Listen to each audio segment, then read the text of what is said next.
Hi everyone, विवेक Guruji channel में आपका स्वागत है और मैं विवेक सिंह। और 24 अप्रैल 2020 का एक और बड़ा इम्पोर्टेंट इकोनॉमिक अफेयर है द हिंदू न्यूज़ का। ठीक है, तो द हिंदू न्यूज़पेपर का डिटेल एनालिसिस करते हैं। थोड़ा देखो, ये टॉपिक थोड़ा सा टिपिकल टाइप का है, इसलिए बड़ा ध्यान से सुनना, प्यार से आराम से बैठ के सुनना और प्रॉपर नोट्स बनाना। फिर जहाँ कन्फ्यूजन होगी हमसे बताना, हम उसको सॉल्व कर देंगे। ठीक है, पहले न्यूज़ सुनो क्या लिखा है कि आरबीआई टू रीस्टार्ट। रीस्टार्ट मतलब इसके पहले ये स्टार्ट कर चुका था। Restart operation twist, important word है, टू मैनेज इल्ड। ठीक है, to sell by 10,000 crore bond each. ठीक है, अब यहाँ पे टेक्निकल टर्म्स देखो, क्योंकि हम डिकोड कर ले, पहले सिंपल सिंपल चीज़ें क्या कर लें, डिकोड कर लें। ठीक है, तो हम सिंपल चीज़ों को डिकोड करने के लिए सबसे पहले चलते हैं आरबीआई के ऊपर। ठीक है, और इसमें क्या क्या टेक्निकल टर्म्स हैं। पहला टेक्निकल टर्म है ओपन मार्केट ऑपरेशन, दूसरा है बॉन्ड, तीसरा है इल्ड। ठीक है, और एक वर्ड है ट्रेजरी बिल। तो पहले एक सिंपल लैंग्वेज में समझ लो कि ओपन मार्केट ऑपरेशन क्या होता है, उसके बारे में समझने के साथ साथ बाकी जितने भी टेक्निकल वर्ड है उसको क्लियर कर लेंगे। ठीक है, तो पहले टेक्निकल वर्ड जो है हम बात करेंगे बॉन्ड की। ठीक है, इसी के साथ ये ट्रेजरी बिल लिखा है। हम इन दोनों वर्ड में बहुत ज़्यादा डिफ्रेंशिएट नहीं कर रहे हैं। पहले तुमको एक सिंपल लैंग्वेज में बता दें कि जब कभी भी हम वर्ड यूज़ करते हैं, एक वर्ड होता है सिक्योरिटीज़।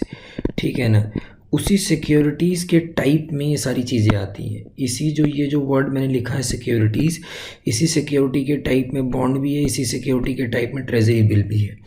देखो, जो सिक्योरिटी होती है इसको कोई सेल करता है और इसको कोई परचेज़ करता है। ठीक है ना, जो सेल करने वाला है वो सेलर, जो परचेज़ करने वाला है वो परचेज़र। अच्छा, सेल करने वाले की लालच क्या होती है कि हम अपनी सिक्योरिटी को बेच रहे हैं तो हमें तुरंत पैसा मिल जाएगा। और परचेजर की लालच क्या होती है कि जब वो सिक्योरिटी को सेल करेगा या परचेज करेगा तो उस पर उसको कोई ना कोई इल्ड मिलेगा। इल्ड मतलब उसको रिटर्न मिलेगा। कि जैसे मान लो एक एग्ज़ाम्पल लिया, जैसे एक एग्ज़ाम्पल लिया कि हम ये समझाने के लिए कि बॉन्ड क्या होता है, एक अपने अपनी लैंग्वेज में समझो कि मान लो कोई भी तुमने एक LIC परचेज़ की। ठीक है ना, मान लो LIC 1 करोड़ रुपए की है, 10 साल की है और तुम्हें हर महीने 1,000 रुपये प्रीमियम देना है। तो LIC वाला तुमको एक लीगल डॉक्यूमेंट देगा, उसी लीगल डॉक्यूमेंट को सिक्योरिटी बोलेंगे, उसी लीगल डॉक्यूमेंट को बॉन्ड बोलेंगे, उसी लीगल डॉक्यूमेंट को समझ लो ट्रेजरी बिल बोलेंगे। इसको कोई बेचता है, इसको कोई ख़रीदता है।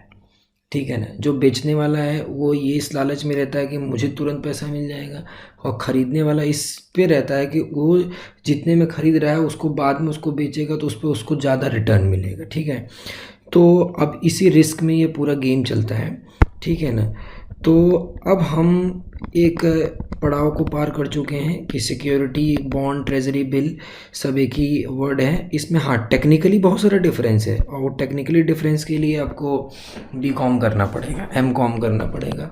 और जब आप कंपटीशन की तैयारी करते हैं तो आप अगर इतनी बातें भी क्लियर कर लेते हैं तो इतना भी आपके लिए सफिशियंट है। ठीक है, जनरल बात।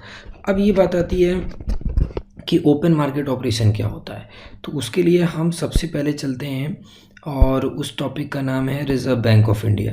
आपको पता है कि reserve bank of India credit and monetary policy announce करती है अपने भारत में। ठीक है, अब ये एक सिंपल सा मैं डायग्राम बनाता हूँ कि मान लो कि ये आपकी इकोनॉमी है। अब इस इकोनॉमी को रन करना है। मान लो एक गाड़ी का पहिया है, अब इस गाड़ी के पहिए में हमें 30 पॉइंट हवा भरनी है। ठीक है ना, 30 पॉइंट से अगर हम ज़्यादा भरेंगे हवा तब भी फट जाएगा, 30 पॉइंट से कम हवा भरेंगे तब भी ख़राब हो जाएगा। हमें चाहिए 30 पॉइंट ही, 32 होगा तब भी प्रॉब्लम है, और 28 होगा तब भी प्रॉब्लम है। चाहिए इसको कितना, 30 पॉइंट। तो सेम चीज़, अब आपको यही चीज़ याद रखनी है इकोनॉमी के सेंस में। मान लेते हैं कि ये जो डायग्राम है ये आपकी इकोनॉमी है। अब इस इकोनॉमी को अगर रन करना है तो ये इकोनॉमी तो मनी सप्लाई से रन करेगी। मनी सप्लाई मतलब मुद्रा जो है पूर्ति, उससे रन करेगी। अब मान लो कि ये मनी सप्लाई अगर ज़्यादा है तब भी दिक्कत होगा, और अगर ये मनी सप्लाई कम है तब भी दिक्कत होगा। कि अगर ये इंक्रीज़ करता है तब भी दिक्कत, अगर ये डिक्रीज़ करता है तब भी दिक्कत।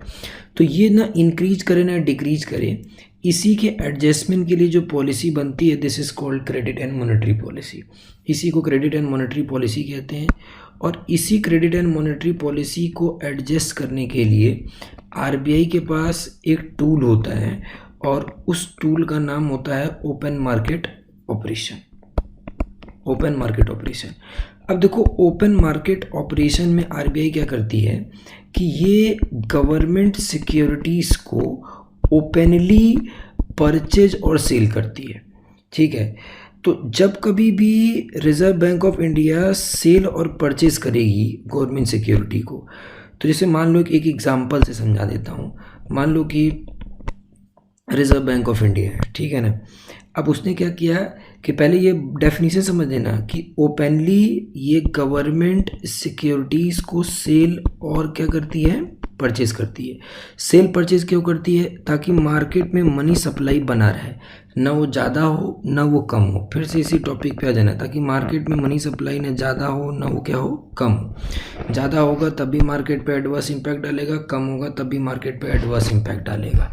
ठीक है, दोनों ही चीज़ें जो है वो सही नहीं है इकॉनमी के लिए।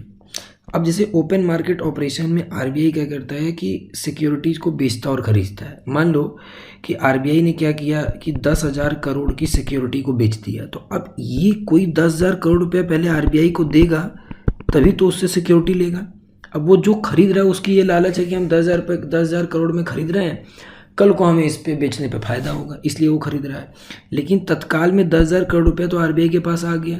मतलब जिस बंदे के पास 10,000 करोड़ रुपया हुआ था, मान लो कि ये कोई बंदा इसके पास 10,000 करोड़ रुपये था, तो यहाँ से ये पैसा कहाँ चला गया, आरबीआई के पास। मतलब इतना मनी सप्लाई मार्केट में क्या हो गई, कम हो गई। अब इसी का उल्टा कहाँ होगा, परचेज में, कि जब आरबीआई परचेज करेगा तो अब आरबीआई इसको पैसा देगा, ठीक है ना, और सिक्योरिटी इसके पास चली जाएगी। तो ये जो प्रोसेस होता है, इसी प्रोसेस को हम क्या कहते हैं, ओपन मार्केट ऑपरेशन। ठीक है ना।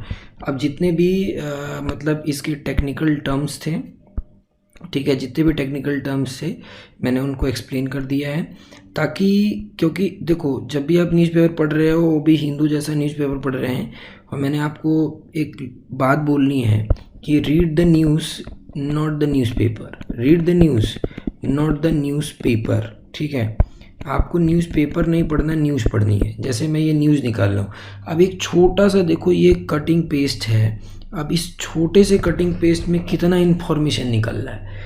तो अगर आप इस तरीके से डिकोड करना शुरू करेंगे तो फिर मज़ा आएगा आपको न्यूज़पेपर पढ़ने में। ठीक है ना, द हिंदू की कटिंग है ये। अब ऑपरेशन ट्विस्ट को, आरबीआई को रीस्टार्ट करने का इधर बीच क्या मतलब है, पहले ऑपरेशन ट्विस्ट को समझ लेते हैं। मेरे ख्याल से सभी लोगों को ये सिक्योरिटी वर्ड तो क्लियर ही हो गया होगा कि सिक्योरिटी का मतलब है कि इसको कोई ना कोई बेचेगा, जिसको हम सेलर या ईश्वर कहेंगे, कोई ना कोई इसको परचेज करेगा, जिसको हम परचेजर बोलेंगे। ठीक है, जो भी सिक्योरिटी होगी उसका एक पर्टिकुलर टाइम होगा, उसका अपना एक पर्टिकुलर रेट होगा, पर्टिकुलर उसका अपना क्या होगा, अमाउंट होगा। बेचने वाला भी सोचता है कि हमें फ़ायदा हो, ख़रीदने वाला भी सोचता है हमें फ़ायदा हो। अब मार्केट का जो रिस्क है वो बताता है कि किसको फ़ायदा होगा और किसको क्या होगा, नुकसान होगा। क्योंकि रिस्क एक ऐसा शब्द है जिसको कभी कैलकुलेट किया जा सकता है, बस कभी ख़त्म नहीं किया जा सकता। इसको कम किया जा सकता है, कभी ख़त्म नहीं किया जा सकता। तो ये तो जनरल बात हो गई। ऑपरेशन ट्विस्ट देखो क्या होता है। जो ऑपरेशन ट्विस्ट होता है ये आरबीआई करती है, और ऑपरेशन ट्विस्ट भी ओपन मार्केट ऑपरेशन में, इसमें क्या होता है कि जो आरबीआई होती है वो शॉर्ट टर्म सिक्योरिटी को सेल करती है। ठीक है, और जैसे ही वो शॉर्ट टर्म सिक्योरिटी को सेल करेगी तो लोग उसको परचेज करेंगे, परचेज करेंगे तो आरबीआई के पास पैसा आ जाएगा। अब आरबीआई के पास पैसा आ गया, अब इस पैसे से वो किसी दूसरे इन्वेस्टर से लॉन्ग टर्म सिक्योरिटीज़ को वो क्या करेगी, परचेज कर लेती है। मतलब सिंपल सा है ऑपरेशन ट्विस्ट, कि आप ही से उसने पैसा कलेक्ट किया और उससे किसी दूसरे लॉन्ग टर्म सिक्योरिटीज़ को उसने परचेज कर लिया। किसने, आरबीआई ने। अब ये बात होती है कि आरबीआई ऐसा करती क्यों है, तो इस बात को समझते हैं। देखो एक मैंने सिंपल सा तुम्हें डायग्राम बना के समझाया, बहुत सिंपल बात समझना कि ऐसा वो क्यों करती है कि शॉर्ट टर्म सिक्योरिटी आपको बेचती है और आपसे पैसा पहले कलेक्ट कर लेती है, फिर आप ही के पैसे से वो लॉन्ग टर्म सिक्योरिटी किसी दूसरे से परचेज करती है। Why the RBI doing this thing. तो देखो जब कभी भी हमारी इकोनॉमी में लॉन्ग टर्म इन्वेस्टमेंट डेफिसिट होता है, कि मतलब जो इन्वेस्टर है वो लॉन्ग टर्म के लिए इन्वेस्टमेंट नहीं करता है। अब जब भी लॉन्ग टर्म के लिए इन्वेस्टमेंट नहीं करेगा तो इकॉनमी में ग्रोथ नहीं होगा, ठीक है ना। तो ग्रोथ को रिवाइव करने के लिए अब लॉन्ग टर्म इन्वेस्टमेंट क्यों नहीं कर रहा है, क्योंकि सिंपल सी बात है, मार्केट में इंटरेस्ट रेट हाई है, ठीक है ना। इंटरेस्ट रेट क्या है, हाई है। अब जब तक हम इंटरेस्ट रेट को लो नहीं करेंगे, क्योंकि अब एक छोटा सा बात सोचो कि मान लो कि आपको कोई 10% ब्याज पर लोन दे रहा है और कोई आपको 8% ब्याज पे लोन दे रहा है और आपको अपना घर बनाना है, तो किसके यहाँ आप लोन लेने जाएंगे? ऑब्वियस सी बात है 8% वाले के पास। और अगर 10% होगा इंटरेस्ट रेट तो आप इन्वेस्टमेंट नहीं करेंगे अपने घर में बनाने के लिए। अब इन्वेस्टमेंट का मतलब क्या है, अगर आप घर बनाते हैं तो आप सीमेंट खरीदते हैं, ईंट खरीदते हैं, घर बनता है तो उसमें सोफ़ा, रेफ्रिजरेटर, कूलर, एसी, है ना, फ़ैन, पता नहीं क्या क्या चीज़ें घर में इस्तेमाल होती हैं, क्योंकि इंटरेस्ट रेट एक बहुत बड़ा फैक्टर होता है इकॉनमी में, ठीक है ना। तो जब कभी भी इकॉनमी में इन्वेस्टर लॉन्ग टर्म के लिए इन्वेस्टमेंट नहीं करता है, ठीक है, तो उस समय अपना ग्रोथ नीचे जाता है। तो उस ग्रोथ को रिवाइव करने के लिए और इंटरेस्ट रेट को लॉन्ग टर्म के लिए लो करने के लिए आरबीआई जो है ऑपरेशन ट्विस्ट का काम करती है।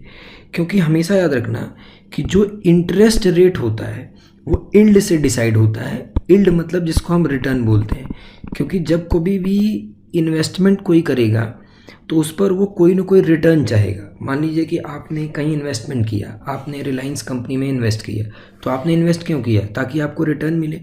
और इंटरेस्ट रेट जो होता है वो यील्ड से ही डिटरमाइन होता है, ठीक है ना। किससे डिटरमाइन होता है? यील्ड से। तो अब देखो ये पूरा टॉपिक थोड़ा टिपिकल है, मैट्रिक्स बनेगा दिमाग में, लेकिन जब आप इसको बहुत ध्यान से समझने का प्रयास करेंगे तो सब चीज़ समझ में आ जाएगी। पहले टॉपिक यहाँ से स्टार्ट करना है। स्टार्ट ऐसे करना है कि मार्केट में जो इन्वेस्टर है वो लॉन्ग टर्म इन्वेस्टमेंट नहीं कर रहा है, इसके वजह से ग्रोथ नीचे आ रहा है, तो ग्रोथ को ऊपर लाना है, ठीक है ना। तो उसके लिए इंटरेस्ट रेट का लो होना बहुत ज़रूरी है, क्योंकि अगर इंटरेस्ट रेट जो है वो लो नहीं होगा तो लोग इन्वेस्टमेंट लॉन्ग टर्म के लिए नहीं करेंगे। और जो ये इंटरेस्ट रेट है इसकी कड़ी किससे जुड़ी हुई है? यील्ड से। और यील्ड का क्या मतलब होता है कि जब कभी भी आप किसी भी सिक्योरिटी को, किसी भी बॉन्ड को परचेज करते हैं, तो परचेज इसीलिए आप करते हैं कि ताकि आप अगर 10 रुपये लगा रहे हैं तो आपको उस पर कुछ न कुछ यील्ड मिलेगा, उस पर कुछ न कुछ रिटर्न मिलेगा। मतलब यील्ड से ही इंटरेस्ट रेट डिटरमाइन होता है। अब होता क्या है, जब कभी भी बॉन्ड का, मतलब बॉन्ड बोलो चाहे सिक्योरिटी बोलो, दोनों बात एक है। जब कभी भी सिक्योरिटी का प्राइस हाई होगा तो यील्ड लो होगा।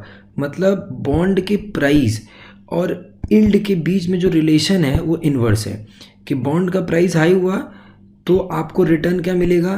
कम मिलेगा। और जब भी बॉन्ड का प्राइस लो होगा तो आपको रिटर्न क्या मिलेगा? हाई मिलेगा। तो अब बॉन्ड के प्राइस को कम करने के लिए जो आरबीआई है वो ऑपरेशन ट्विस्ट का काम करती है। कि इसमें वो क्या करती है कि जो सेंट्रल बैंक है वो लॉन्ग टर्म बॉन्ड को खरीद लेती है, और पहले क्या करती है कि आपको बोलती है कि हम ये शॉर्ट टर्म सिक्योरिटी बेच रहे हैं, अब आप ये शॉर्ट टर्म सिक्योरिटी को खरीद लेते हैं, ठीक है ना। और आप ही के पैसे से ये लॉन्ग टर्म क्या कर लेती है? बॉन्ड को खरीद लेती है। और जैसे ही ये लॉन्ग टर्म बॉन्ड को खरीदती है तो जो बॉन्ड है उसका डिमांड इंक्रीज़ कर जाता है। और आपको पता है कि जब कभी भी डिमांड इंक्रीज़ करेगा तो भाई जाहिर सी बात है, और उसकी सप्लाई अगर कम होगी तो प्राइस ऑटोमेटिक बढ़ जाएगा। और जब कभी भी बॉन्ड का प्राइस कम होगा तो यील्ड लो होगा, और जब कभी भी यील्ड लो होगा तो इंटरेस्ट रेट भी लो होगा, और जब कभी भी इंटरेस्ट रेट लो होगा तो इन्वेस्टमेंट लॉन्ग टर्म बढ़ेगा, और जैसे ही इन्वेस्टमेंट बढ़ेगा इकोनॉमिक ग्रोथ भी ऊपर चला जाएगा। ऐसे ही लिंक करना, पूरा वीडियो लास्ट तक देखना। पता नहीं मैंने तो पहले नहीं बोला, लेकिन देखोगे तभी समझ में आएगा, क्योंकि it's very typical and it's very important. Thanks for watching me, Vivek Guruji channel. Bye bye.